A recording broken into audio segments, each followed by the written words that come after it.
In this tutorial, you're going to learn about 5 books that will help build self-discipline. This is a skill that every leader must have. If you're someone who wants to read something for self-improvement and to gain new knowledge, stick around.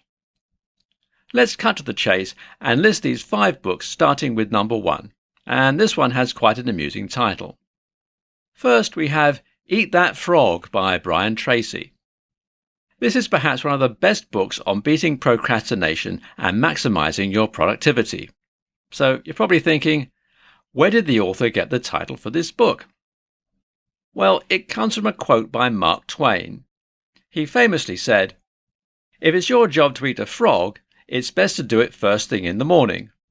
And if it's your job to eat 2 frogs, it's best to eat the biggest one first." In other words, it's a good idea to get the most important or unpleasant tasks out of the way before getting to the ones that are nicer or not so important. Second, we have The Power of Habit by Charles Duhigg. It talks about habits and the science behind them. So if you're looking to break bad habits and replace them with new ones, then this is the obvious choice. Third, we have The Marshmallow Test by Walter Mischel. Here's an interesting fact. The author of this book was 84 years old by the time of its release.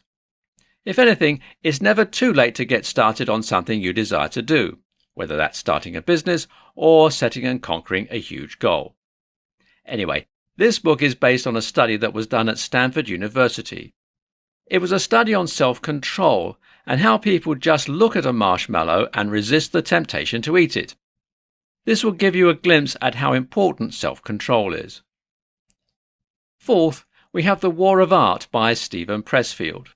If you're someone who is the creative type, this is a must-read, and I'm dead serious here when I say that. So the book is separated into 3 parts: resistance, combating resistance, and beyond resistance. By the way, even if you aren't a creative person or even a business owner, I highly suggest that you read this, because this is a book that can help you break your bad habits and be able to live life while having full control over it. The 5th and final book is The Compound Effect by Darren Hardy.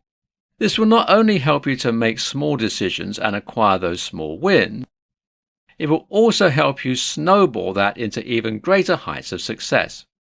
This applies to almost all the areas in your life. If you need a book to add to your personal library, this is the one you might want. By the way, this is a book that will help you stay the path and turn your small wins into large ones. The sooner you read this, the better off you'll be. And that'll do it for this presentation. Before we leave, I want to say that self-discipline is critical when it comes to your business and personal lives. You want to break bad habits and replace them with new ones.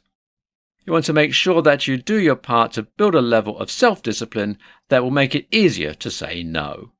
These are 5 books that I highly recommend you read. I believe that there are others that I didn't mention, but don't worry, I might do another one of these presentations for 5 more of these books in the not-so-distant future.